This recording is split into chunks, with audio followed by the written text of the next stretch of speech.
Bonsoir à toutes et tous. Ravi de vous accueillir ce soir au Palais des Congrès, dans cette belle salle. Vous êtes très nombreux, je vous en remercie par avance avec Nathalie. Je vais peut-être déjà vous demander une chose, il est en train de vibrer justement, c'est de mettre vos téléphones, si vous le voulez bien, en sourdine. Je ne vous demande pas de l'arrêter, mais seulement le mettre en sourdine pour le bon déroulement de notre soirée. Vous connaissez l'attachement qu'on peut avoir sur le territoire quand on s'appelle Crédit Agricole de la Touraine et du Poitou, et on va encore le concrétiser ce soir. Je rappelle également que nous étions, c'était le 27 juin, Nathalie, à Tours, il y a quelques mois, donc pour une réunion similaire, plutôt destinée aux gens d'Indre-et-Loire, et on avait la chance d'accueillir Dominique Lefebvre à ce bon moment, et vous verrez qu'on a aussi des gens responsables qui nous ont rejoints ce soir. Donc avec Nathalie, on a prévu de partager, si vous le voulez bien, 3 temps forts dans cette soirée, cette réunion. Le premier, ça va être de partager l'action du Crédit Agricole de la Touraine et du Poitou sur le territoire, l'action d'une banque leader sur son territoire, dans un contexte, il faut bien le dire, un peu particulier, contexte économique particulier, mais on y reviendra bien entendu. Le deuxième temps fort de la soirée, c'est notre invité, le directeur général de Crédit Agricole SA, nous fait le plaisir de nous rejoindre, Philippe Brassac. On peut peut-être l'applaudir déjà, d'ailleurs.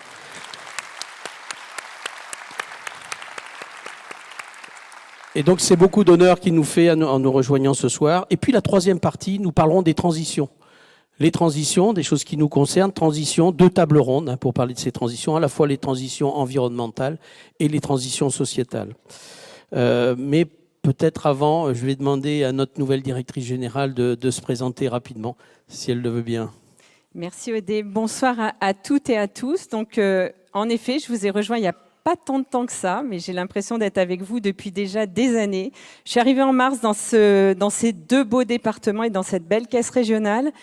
Avant, j'ai exercé le métier de directrice générale adjointe au Crédit Agricole Île-de-France, mais je ne suis pas une nouvelle dans le groupe, puisque je suis rentrée en 88 dans ce beau groupe Crédit Agricole. Et voilà, je suis avec vous maintenant. Et on peut l'applaudir aussi, je crois. Merci beaucoup. Alors, oui, je le disais tout à l'heure, on traverse quand même une époque un peu atypique, si on refait un peu d'histoire, le Covid. Le Covid, oui, un contexte géopolitique quand même perturbé, compliqué. On peut parler de la guerre en Ukraine, on peut aussi parler de ces derniers événements, ces jours derniers. Tout ça, ça a forcément un impact sur l'économie de nos territoires. On peut parler d'inflation, on peut parler aussi de hausse d'intérêts. Bref, tout ça, ça nous perturbe quand même, et je pense qu'on va en parler un peu ce soir. Dans ce contexte, je crois qu'il est quand même rassurant de rappeler une chose. C'est que quand on a une relation avec le Crédit Agricole, quel qu'il soit, on a affaire à la 10e banque mondiale. Et donc, je pense que quelque part, ça peut être un élément de réassurance. Alors, Philippe va revenir sans doute sur cette puissance, cette solidité du groupe. On lui fait dire beaucoup de choses, je ne sais pas, mais en tout cas, oui, la solidité du groupe, appuyée par les caisses régionales, c'est quelque chose qui nous caractérise bien. En fait, ce qu'on peut dire, peut-être pour résumer cette période, ce que je retiens moi, sur ces dernières années passées, c'est la mobilisation de tous. Et je voudrais remercier au passage nos collaborateurs, nos administrateurs pour cette mobilisation. Mais cette mobilisation, elle n'est pas unique, elle est multiple. Et peut-être que Nathalie, vous voulez l'aborder aussi. Oui, peut-être, Odé, avant de parler de cette mobilisation multiple, c'est de revenir sur quelque chose qui est loin d'être anodin, c'est le fait qu'on soit une banque universelle de proximité. Nous sommes le premier banquier des 2 départements sur toutes les clientèles, que ce soit les particuliers, les agriculteurs, les professionnels, les entreprises, les collectivités publiques. Et ça, c'est quelque chose qui est loin d'être banal. La proximité, c'est aussi nos 142 agences, vous l'avez vu dans le film, partout, en urbain, mais aussi en rural. Dans beaucoup d'endroits, on est les derniers à rester. Puis, nous avons aussi 38 agences Square Habitat. Nous avons plus de 200 relais CA, vous savez, les anciens points verts. Nous avons 900 partenaires qui travaillent à nos côtés. Et puis, je ne vais pas, bien sûr, oublier nos 64 caisses locales et les 750 administrateurs qui, au quotidien, sont à nos côtés pour vous servir. Donc, vous voyez, quand je parle de tout ça, je parle en fait de plus de 3400 personnes collaborateurs, élus, partenaires, qui tous les jours sont à vos côtés pour comprendre ce que vous vivez et nous aider à nous adapter au mieux à vos besoins et à votre quotidien. Nous sommes aussi une banque de proximité qui délivre un certain nombre d'investissements. Au moment, on en a parlé tout à l'heure, on parlait de liquidité, on parlait de crise, au moment où d'autres ont arrêté de financer l'économie, nous n'avons pas arrêté. Depuis le début de l'année, c'est plus de 23 000 projets que nous avons financés sur le territoire pour un peu plus d'1,4 milliard. Donc c'est loin d'être neutre. Et aujourd'hui, la Caisse régionale a un peu plus de 12,7 milliards de crédits de financement sur les 2 départements, ce qui fait de nous le premier financeur privé des 2 départements. Nous avons aussi un modèle qui est vertueux, qui est local, parce que 85% de nos résultats viennent conforter nos fonds propres. On vous le dit dans toutes nos assemblées générales. Et ces fonds propres, plus l'épargne que vous nous confiez, ça nous permet de financer tous ces investissements du territoire, ces investissements dans les entreprises, dans les collectivités, qui sont faits souvent par les professionnels locaux, donc qui font vivre des salariés sur le territoire, des salariés qui consomment localement les belles filières de notre agriculture, mais aussi la santé, l'éducation, etc. Et vous voyez bien que finalement, la boucle est bouclée. On est une banque qui participe à une genre d'économie circulaire, de circuit court sur la région. On a été aussi attentif à garder les décisions au plus près des terrains. Nous sommes la seule banque sur les 2 départements à avoir ces organes de décision sur place, à la fois à Tours et à Poitiers, à la fois pour être plus réactif, plus proche de vous et pouvoir vous servir au mieux. Et puis ça passe aussi par un modèle qui est assumé. Plus de 2 clients sur 3 sont sociétaires de la banque. Alors d'ailleurs, généralement, j'aimerais bien, je vais vous poser une petite question, ça va permettre d'animer la salle. Est-ce que les clients sociétaires peuvent lever la main? Ah, Philippe, vous pouvez vous lever pour voir la salle. C'est pas mal. C'est pas mal. Merci à vous tous. Je pense qu'on peut vous applaudir déjà.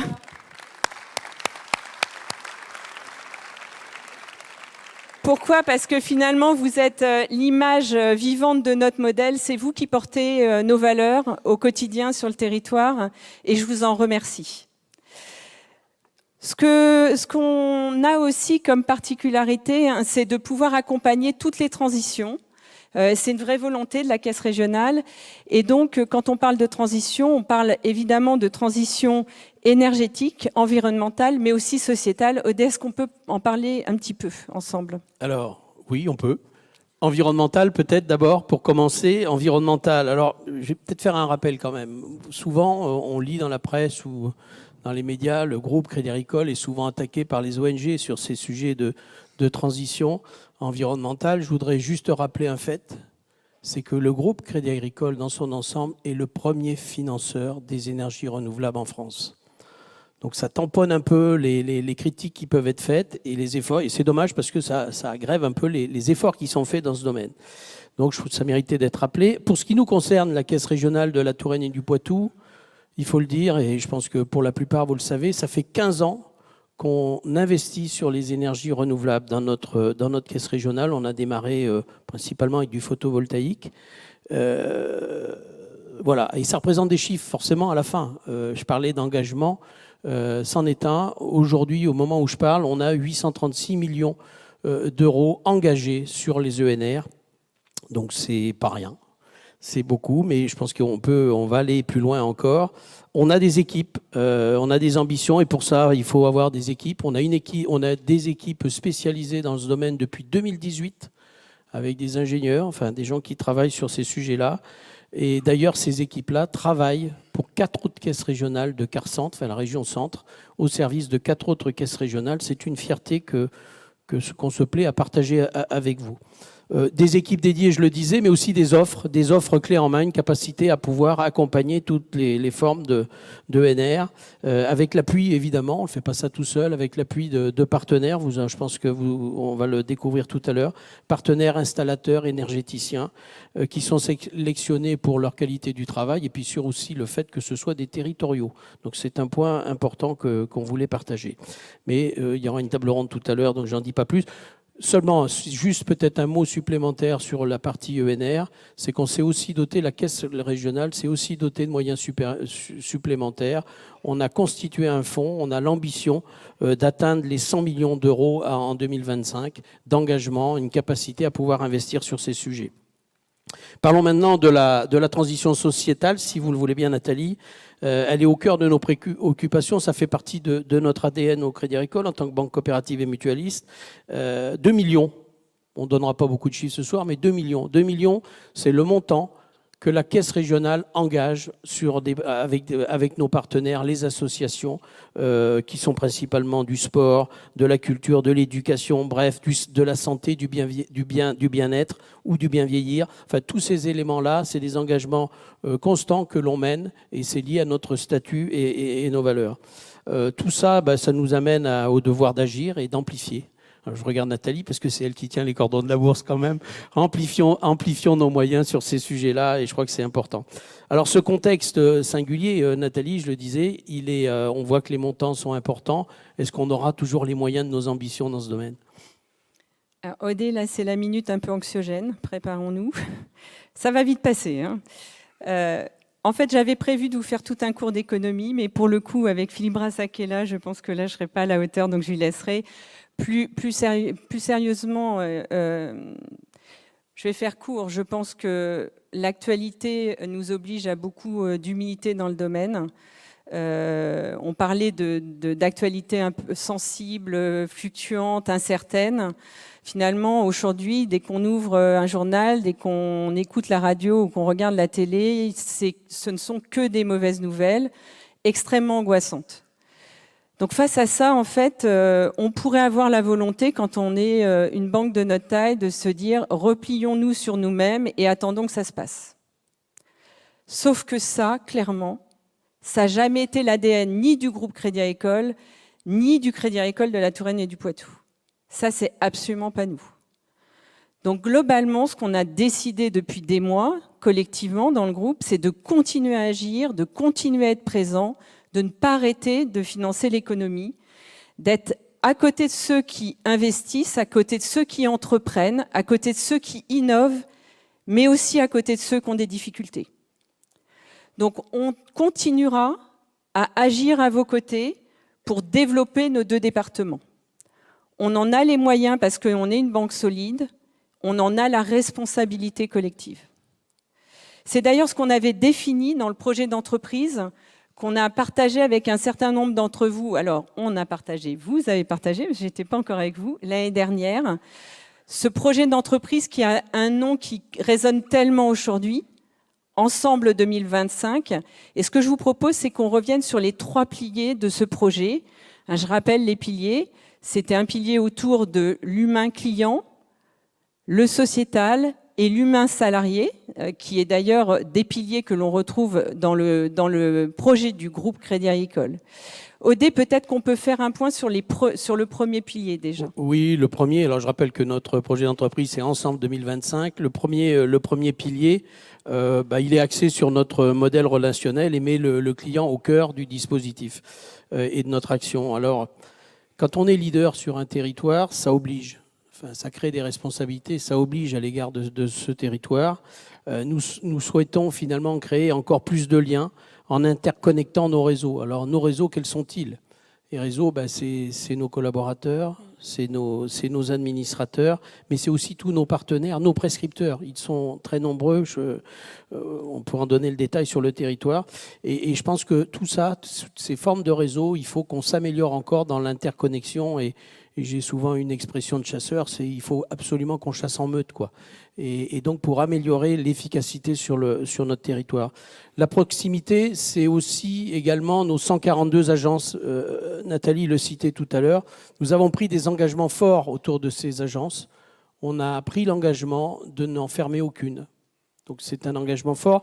Et enfin pas pire encore, mais mieux encore, on a aussi décidé avec le conseil d'administration d'accélérer la rénovation de notre parc d'agences. 142 agences sur le territoire. On avait un programme de rénovation, on a décidé de l'accélérer. C'est un investissement fort et on doit le terminer en 2025 et on espère y arriver en faisant d'ailleurs au passage travailler des professionnels du territoire. On estime à peu près à 80% des travaux faits par des opérateurs du territoire. Donc ça mérite d'être souligné également. En parallèle, nous continuons à investir, simplifier. On a des objectifs, des objectifs, c'est de simplifier la vie à nos clients, nos sociétaires. Ça oblige à simplifier peut-être nos process. Enfin, on a plein d'améliorations à trouver. Faire appel à la co-construction, c'est-à-dire faire appel aussi à nos clients pour favoriser tout ça. Développer l'autonomie de nos clients, nos sociétaires, de votre autonomie. Alors là, je dois dire, on a pour objectif, c'est la banque quand je veux, où je veux et si je veux, mais voilà. Et donc, ça nous permet de mettre en avant finalement le 100% humain et aussi le 100% digital. Il faut qu'on ait tout à disposition de nos clients, nos sociétaires. Nous avons aussi l'ambition là où c'est possible, on le généralisera pas partout, mais de favoriser aussi des tiers-lieux. On pense beaucoup aux zones rurales, mais pas que. Là où c'est possible et où c'est un besoin pour favoriser la vie locale, favoriser le lien entre les personnes et en favoriser aussi le développement. Nous étudions aujourd'hui, c'est lancé depuis 2 mois, l'opportunité de créer des villages BAICA, 2 villages BAICA, peut-être 1 sur 2 territoires, bref, avec deux implantations. En tout cas, les travaux sont lancés et nous aurons notre village BAICA avant très longtemps. Voilà, donc ça, j'ai parlé du premier pilier. On peut peut-être parler du deuxième, Nathalie, si vous le voulez bien. Oui, rapidement. Donc, sur le pilier sociétal, on a déjà parlé un petit peu de tout ce qui est transition énergétique. Donc, je vais plutôt me concentrer sur les 3 autres éléments importants.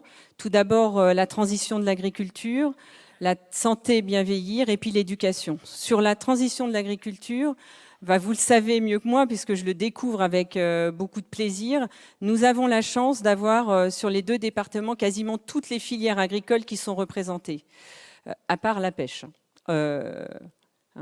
En rivière peut-être, mais sur la Loire peut-être. Ceci étant, c'est une véritable richesse. C'est vraiment, c'est une belle surprise, une belle découverte pour moi en arrivant. Ceci étant, nous avons aussi des sujets de transmission, d'installation, et donc il faut qu'on soit aux côtés des agriculteurs qui souhaitent à la fois transmettre et s'installer pour qu'on continue à avoir une agriculture de qualité et qu'on assure notre partie de la souveraineté alimentaire française. Le deuxième sujet, et donc à ce titre, nous souhaitons évidemment être la banque des agriculteurs, nous le sommes aujourd'hui, mais aussi de toutes les agricultures. Le deuxième sujet est autour de la santé. Là, c'est pareil, on a beaucoup de chance parce qu'on a 2 CHU, un sur Poitiers, un sur Tours, de grande qualité. On a des facultés de médecine, on a un écosystème de santé extrêmement développé et pourtant, on a aussi quelques zones avec des déserts médicaux. Donc là, on va continuer à investir aux côtés des collectivités locales pour pouvoir jouer notre rôle quand il nous le sera demandé pour assurer ces sujets de santé en proximité.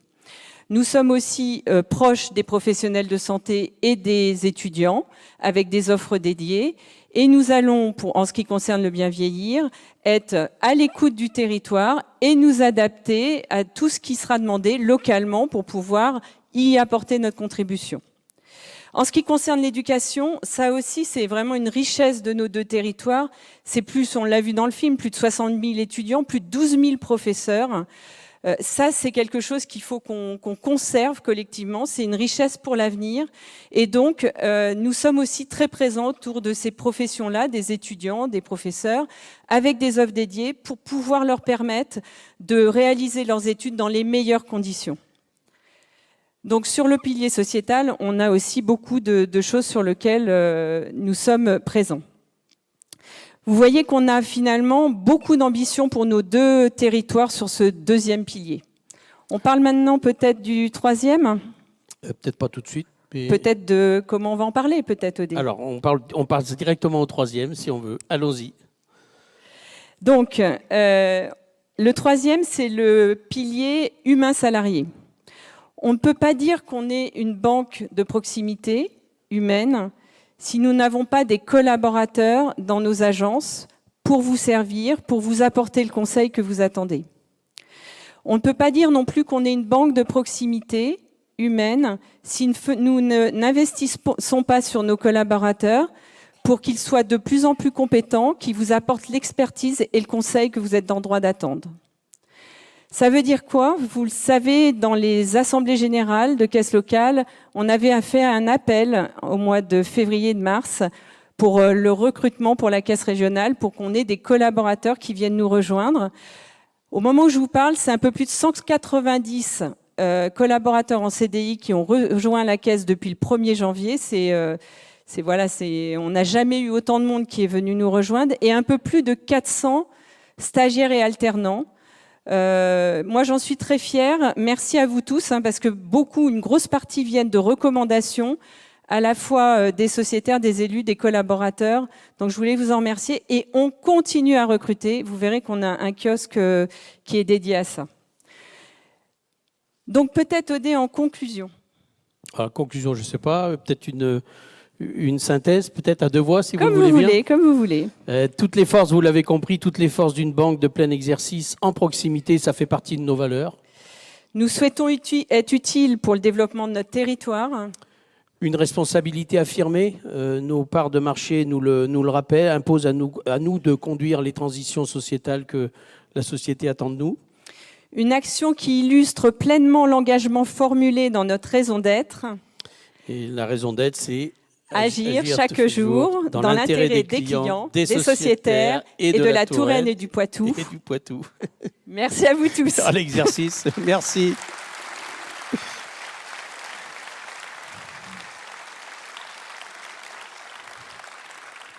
Je suis sûre que la troisième fois, on saura exactement le dire en même temps au début. Oui, peut-être. Alors, on y arrivera. Avant de passer à la suite, j'invite Philippe Brassac à venir nous rejoindre sur scène. Allez, on peut l'applaudir. Donc, le directeur général de Crédit Agricole SA, ainsi que Pascal Charpie et Vincent Goliot, qui sont deux directeurs de la Caisse régionale.